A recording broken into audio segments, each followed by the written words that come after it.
Now, hear me out. When the produce immediately changed, at first I was a little annoyed. I live in Arizona for perspective. So yeah, they here. They out here for real. And it hit us immediately. It hit us immediately. Donald Trump is having regrets about the people that he has deported. And now he's talking about bringing them back. Of course, he's saying on Fox that, oh, we want them to learn and be educated and then come back legally. And that sounds all well and good. But he also goes on to say that it's punishing the farmers because they now don't have people to work their fields. And there's nobody who's going to go and do that type of work in America. And it's almost as if we said, yeah, we told you so. And what is the process of bringing these people back legally? He has no plan. He's just throwing shit out. But what it shows is a huge miscalculation. It was supposed to be, according to Donald Trump and his supporters, what they claim now.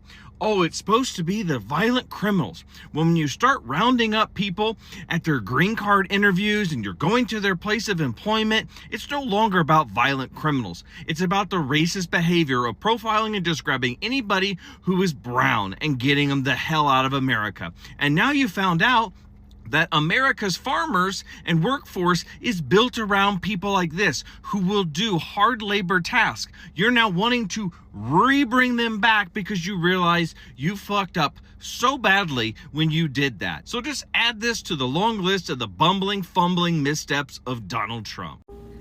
So my good sis J-Doll says she wants to see the clip. She said, let me see the clip. Ask and you shall receive.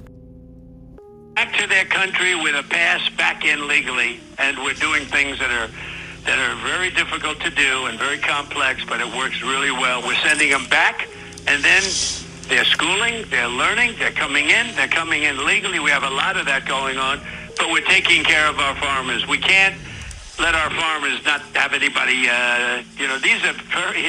these people, that you can't replace them very easily. People that live in the inner city are not doing that work. They're just not doing that work. And they've tried, we've tried, everybody tried.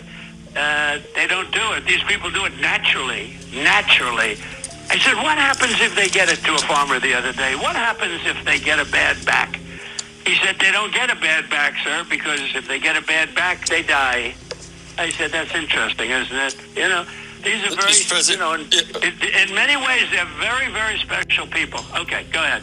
Okay, so now that you have actually heard the clip, that you've heard the recording for yourself, let's actually break down exactly what Donald Trump has said so far. He started off that clip or that recording stating, how, they have policies and plan of trying to help the farmers, right? Because they desperately need these migrant workers. They need these undocumented migrant workers. They can't leave them without anybody. That right there is admission that the United States agriculture economy is taking a hit behind his policies and his mass deportations. That's the first thing. Donald Trump stresses the fact that the American farmers cannot be left without anybody. They cannot be left without anybody. And then he further goes on by saying that the undocumented migrant workers that he once was calling illegal criminals are very, very special people. They're very, very special people that cannot be easily replaced.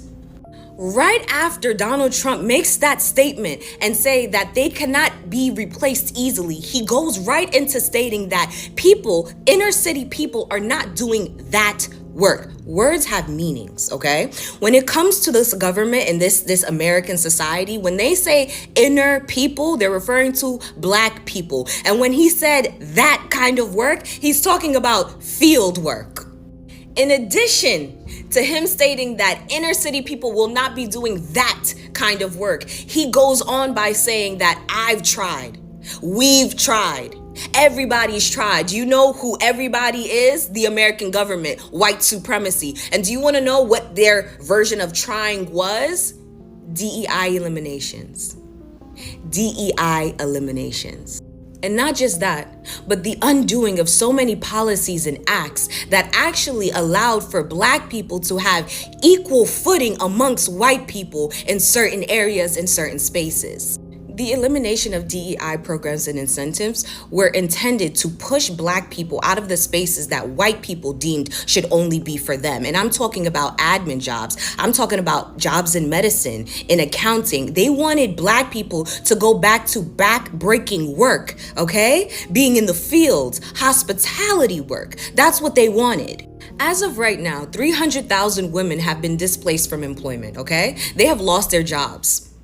And they thought, and when I say they, this white supremacy American government thought that those 300,000 Black women were going to go back into the field. Instead, they got creative.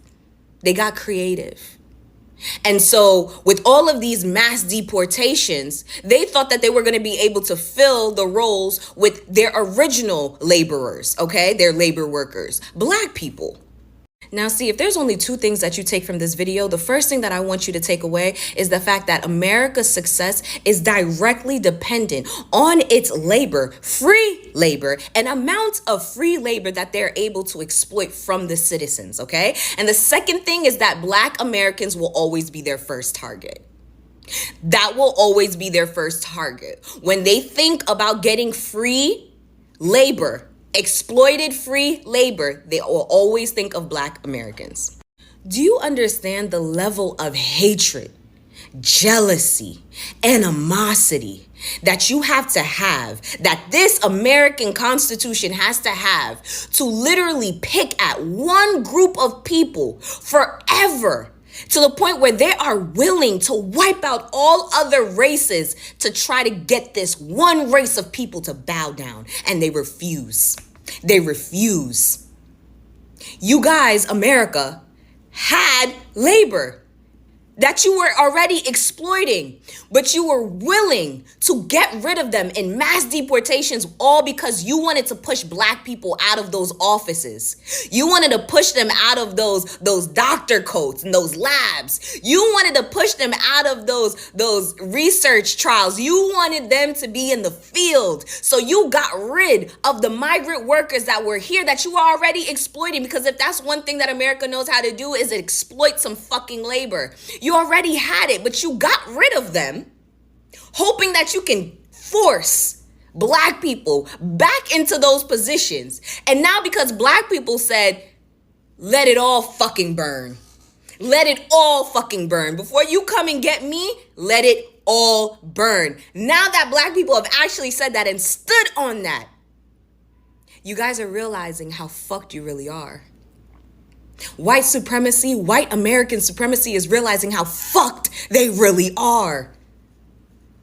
Because how many Black people do you know was opening up their mouth to say that, yeah, these immigrants, these migrant workers are taking our jobs? Not one Black person.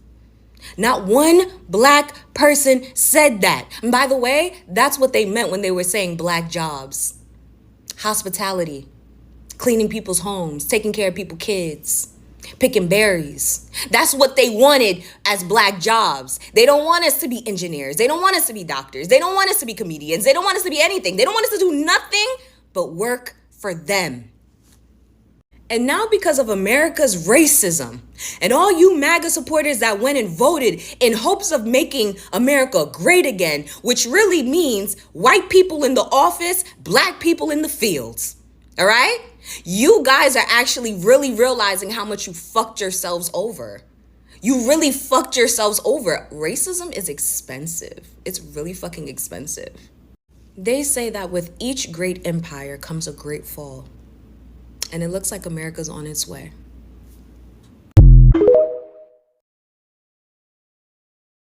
So now Cheeto Puff is saying that he want to bring the immigrants back to the United States because the inner city people, us, are not getting in the field like he thought that we were going to. Y'all really voted for that big soggy Cheeto Puff to sit up here and play Jeopardy with our lives? He is literally playing Jeopardy with the American lives, and y'all sat there and voted for that. What did this man really think was getting ready to happen? You gathering enough people to go snatch people off the streets, taking them out the fields. Now stuff starting to fall, produce not being produced. Now you want to bring them back. You're going to have to pay them to bring them back. Do you know how you embarrass them folks, snatching them off the streets, throwing them in vans, throwing them in cars, putting stuff over their head? They don't know where they're going, throwing them in these camps, mistreating them, and now you want to bring them back? This is your president, right? Bravo to y'all, bravo to you. Donald Trump has backtracked, and he has essentially admitted that we need immigrants here in the United States of America. Okay, so in a press conference, this man says, y'all, racism is so expensive. This man says, basically that farmers are suffering because they don't have workers, and people in the inner city are not going to take those jobs. And we know how to dissect what he said. Essentially, what he's saying is, they marketed their campaign as, oh, we're taking back our jobs, we're taking back our jobs. And they thought the legal people of color were going to go take those jobs. He essentially said the black and brown people in the inner city are not going to take those farm jobs. No. And those undocumented immigrants who are working those jobs, that was their only option to make money in this country. They left, some of them left dangerous countries. They wanted better lives for their children, better education. They just wanted a better life overall. And so they took what they could. And those jobs were modern day slavery, okay? Those people were freaking working 7 days a week, 10-hour days for like $10 an hour in the hot sun, picking fruit. Like, and you thought like those people aren't doing that because they think that that's a good pay. And you thought, people who are legal citizens were gonna go do that. You could make more money at McDonald's or fast food. I would join the military before I did that, like, to be honest. And what I've peeped about these businesses that used to employ undocumented workers, like farmers, some construction companies, other small businesses, they can't even afford to pay more than what they were paying. Y'all can't even afford to pay really a livable wage, a wage that, somebody who is a citizen would accept for the type of work that you're asking for, but you voted against your own interest. Like, I hope that, all of these undocumented immigrants who are gonna make their way back, I hope they realize you have power. And right now, the power is in your hands. And don't go back for them pennies, okay? You have a lot of leverage right now. And y'all, like I said, being racist is so expensive. Y'all, so apparently the Republicans thought if they got rid of the illegals and they put more financial pressure on the black communities and the people of color that are American citizens, that we would want to go in the fields and we would want to do the work that the previous citizens that hadn't yet to obtain their citizenship would do. Now, hear me out. When the produce immediately changed, at first I was a little annoyed. I live in Arizona for perspective. So yeah, they here. They out here for real. And it hit us immediately. Do you hear me? When the produce went bad, at first, and not bad, but like it just was, you could tell. Like you can tell the difference. At first I was a little annoyed, but then I sat back and was like, no, actually, no, for real. That's what they need. They need to see that. And it wasn't just the produce. That's the crazy part. It was the produce and so much other shit that immediately like came like a wave through Arizona. They needed that wake-up call. I've been staring at a house that has been taking upwards of at least, I want to say 7-8 months to finish. Before they left, I used to watch, because this is where I live at, the whole strip is being developed. I watched them complete an entire development in under a year. I watched them complete an entire development in under a year. For perspective, it's a big ass development too. The entire development was done in under a year. There are houses on this strip in the past 6 months, they just been sitting at a standstill. Crickets, where y'all at? When the produce went bad, I was annoyed at first, but then I said, no, they need this wake-up call. They need to know the contribution, citizenship or not, that these people actually make to this country. They need to understand that a land that was already built off of stolen land does not give you the right to kick people out when their ancestors were indigenous to this land. You need to understand the contribution and the amount of work that they did the jobs you didn't want to do. that I don't want to do on a daily basis. You also need to understand their contribution. Now, Trump wants to bring them back legally. Because he's like, them niggas is not trying to get out there in the sun. And they not trying to do none of that work. And not. Why? So you can treat us 10 times worse? You gonna have to pay to play, baby. You gonna have to pay them people to come back here. You gonna have to pay them people to come back here. Y'all humiliated them in front of the whole world in the nastiest, most vicious ways. You gonna have to pay them people to come back here. Oh, and just so you know, our produce has increased. So I know they let some of y'all back in. I know they let some of them back in. Don't lie. I know they pushed some of them applications through and was like, listen, when can you clock back in? Okay? Everything's going to shit. I bet it is. I bet it is. I bet it is. You need to issue a very public apology. You need to offer them something. Offer them something. Offer them something. Excluding the Cubans that was like, oh my God. I vote for Donald Trump. Lead them out. They wasn't doing no work, no way. They wasn't doing no work, no motherfucking way. They think that they white. Lead them out. But yeah, y'all, Donald Trump said that because the black people don't want to do the jobs that the illegal citizens that they deported, because they don't want to do those jobs, they gonna have to let some people back in. Y'all, they built Alligator Alcatraz without even so much as thinking about. And now that I think about it, I don't think that they're going to let them back in without putting them through like a Squid Games kind of situation. Let me know what y'all think. Am I the only one that's clocking tea? Because you just built Alligator Alcatraz. And there has been a 60-minute video about you dumping people's bodies in the ocean and bodies washing up along the shore. So, I don't know. Maybe you should have thought this one through.